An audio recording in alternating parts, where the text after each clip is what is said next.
السلام عليكم ورحمة الله وبركاته. النهاردة معاكم بوصفة جميلة وجديدة وهي طاجن النوتيلا الشرقي. كتير عمل طاجن النوتيلا ولكن غربي، انما النهاردة هنعمله شرقي. خلينا نبتكر ونعمل حلوياتنا بشكل جديد. خلينا نعمل النهاردة حلوياتنا الشرقي بطريقة جميلة.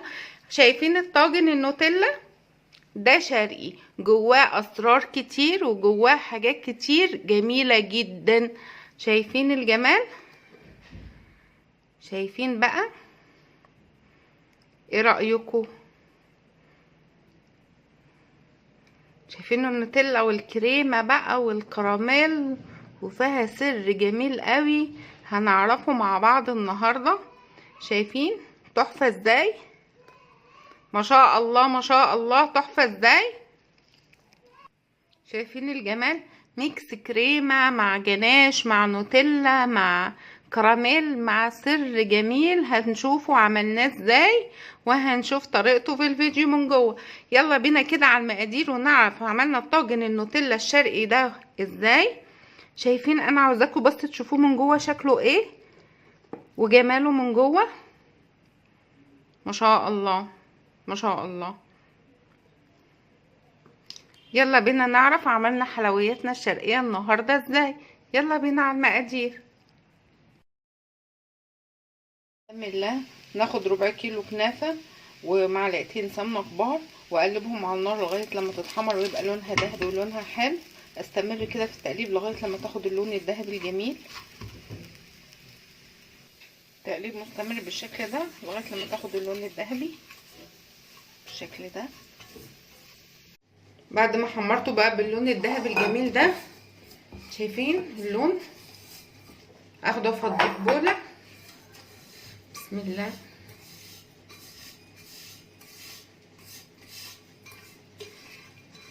واجي بقى للمرحله التانية وابتدي اعملها. افضي دي كده خالص وادخل بقى على المرحله التانية. المرحله التانية اللي هي ايه؟ هكرمل، ودي سرها النهارده. هكرمل ايه؟ هكرمل الموز. يلا بينا كده نكرمل الموز ونشوف هنكرمله مع بعض ازاي. برفع كده كوبايه سكر على النار، على نار هاديه، معاهم معلقتين عسل كلوكوز،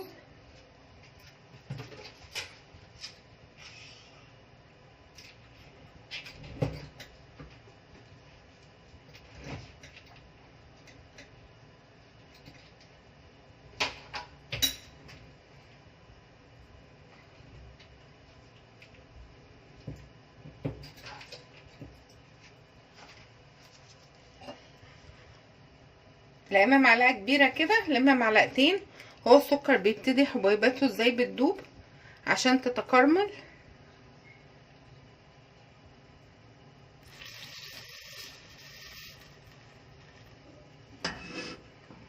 نار هاديه مش عاليه علشان ما يتحرقش ويبقى لونه ذهبي حلو.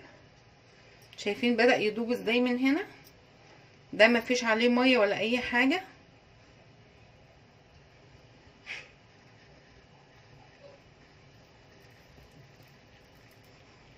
يبدأ يدوب كده بالشكل ده لغايه لما يدوب كل اجزائه على نفس النار الهاديه دي. ما نقلبش، هو هيدوب لوحده اهو. بدأ يدوب ويتكرمل. لا بنلاقي كده تكتلات بالشكل ده، مفيش اي مشكله، هتبدأ تدوب اهي زي الحروف دي كده. بس المهم ان النار تكون هاديه علشان السكر ده ما يتمررش، يبقى متكرمل بطعم حلو من غير مراره. الكرمل بالشكل ده اهو بقى شفاف اهو، مفيهوش اي تكتلات. بضيف قطعه الزبده مع التقليب المستمر.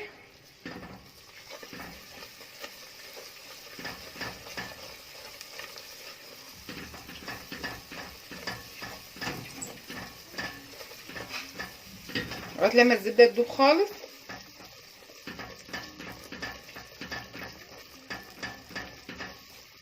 ومعلقتين فقط من اللبن عشان انا لسه هضيف الموز.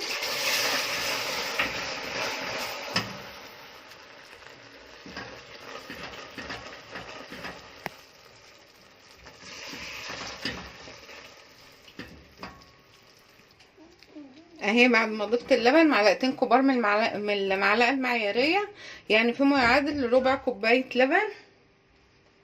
بعد كده بضيف الموز.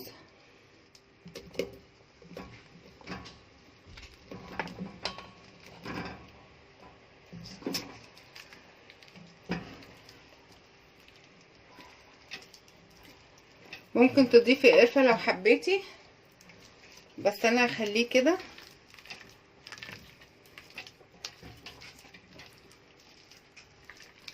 بالشكل الجميل ده.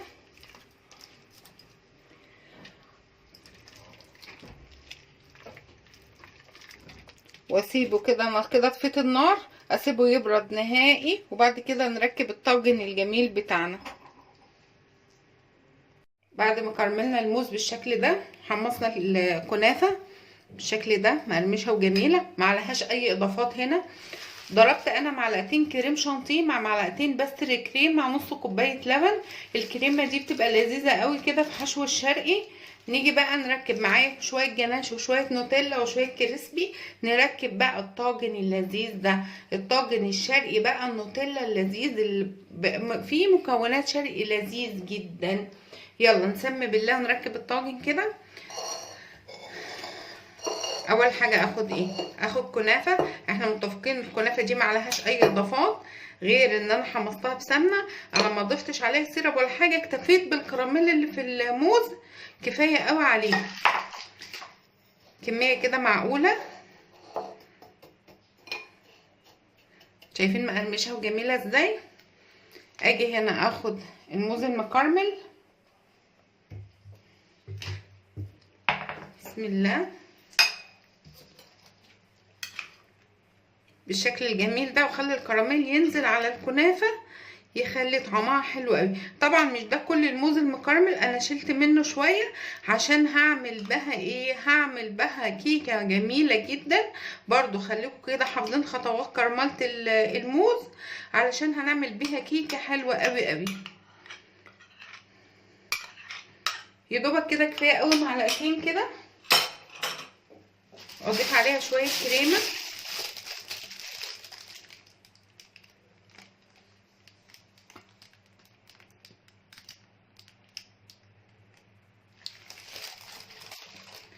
شوية من الكنافة صغيرين جدا، بغطي بس سطح الكريمة.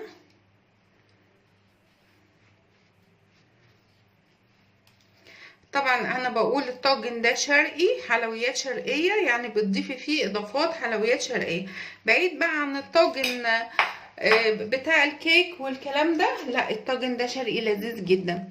اضيف انا شوية ايه؟ شوية جناش.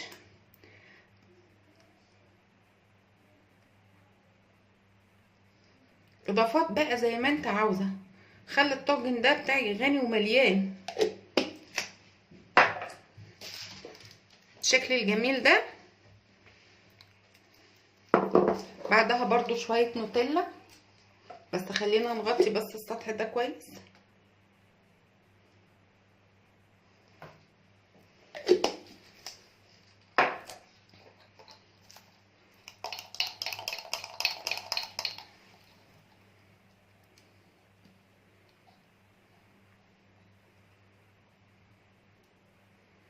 هو الطاجن ده تحطي فيه بقى زي ما تحبي، تخليه كده ايه، مليان حشوات ومليان نوتيلا وغني كده.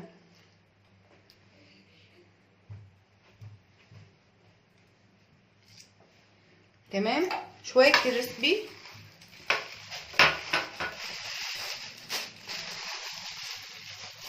برضو ممكن تحشي من جوه، بيليق قوي مع الكراميل، بيليق قوي ايه، بيليق قوي عين الجمل لو انت حبيتي تحطي عين جمل. تمام بالشكل ده.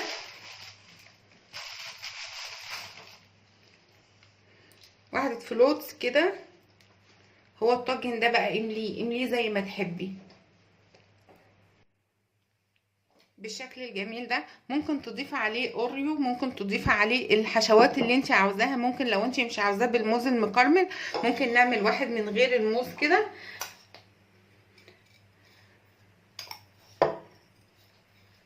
لو انا مش هحط شوكولاته، انا هحط جناش، فهكتفي بالطعم الشوكولاته، بالسكر اللي في الشوكولاته. انما لو مش هتحطي لازم تضيفي هنا معلقتين سيرم.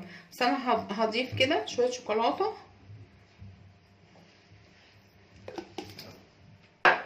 بعد كده شويه تاني شويه من الكريمه،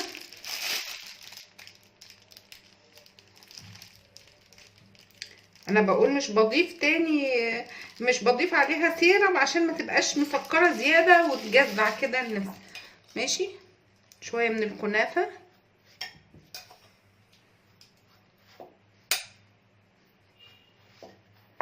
انا هنا بقى ايه، علشان مانيش حاطه كراميل، بضيف طبقات كنافه خفيفه جدا علشان يبقى في نسبه وتناسب من السكر اللي زايد في الشوكولاته وبان هي ماسخه.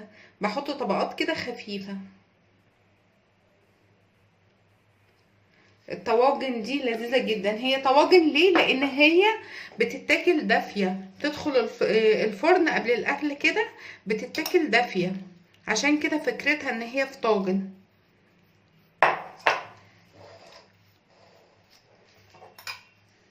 تقعدي بقى تملي بقى دي زي ما تحبي، عبي الطاجن زي ما انت عاوزه، تعبيه.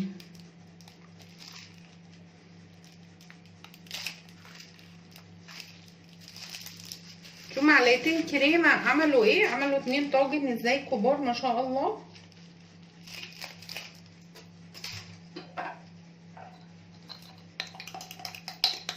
نضيف شويه نوتيلا كده.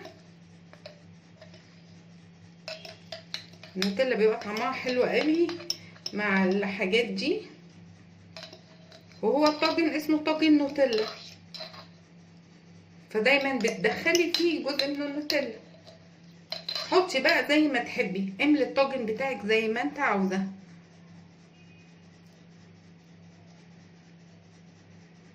الحشوات دي من جوه حسب رغبتك، تملي الطاجن زي ما انت عاوزه. ممكن حبه الكنافه دول نحطهم، وممكن نكتفي ونكمل جناش.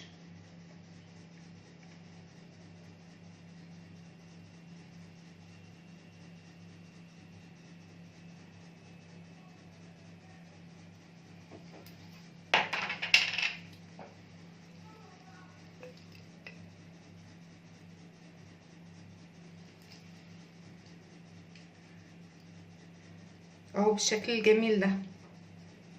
وافنشه بقى من ده، انا هفنشه بشويه مكسرات. تمام، شايفين شكله؟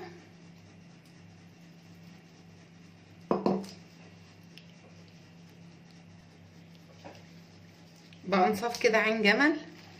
العين الجمل بتليق قوي على النوتيلا، هو والبندق. هو عموما كل مكسرات حلوه، ممكن السوداني كمان. شويه فستق كده، وبرده ممكن شويه شوكولاته كريسبيهات من دي. هو الطاجن ده بقى تمليه زي ما تحبي. هو اسمه طاجن نوتيلا كده، تملي فيه بقى شوكولاتات بجميع الاشكال، كريسبي، فلوتس، اي انواع. شايفين؟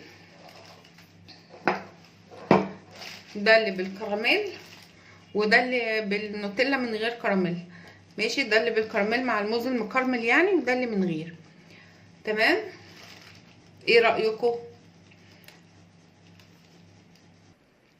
ودي كانت وصفتي النهارده لطاجن النوتيلا الشرقي. عجبكم الفيديو لايك وشير وتفعيل الجرس عشان يوصلكوا كل جديد. نتقابل في فيديو اخر باذن الله. السلام عليكم ورحمه الله وبركاته.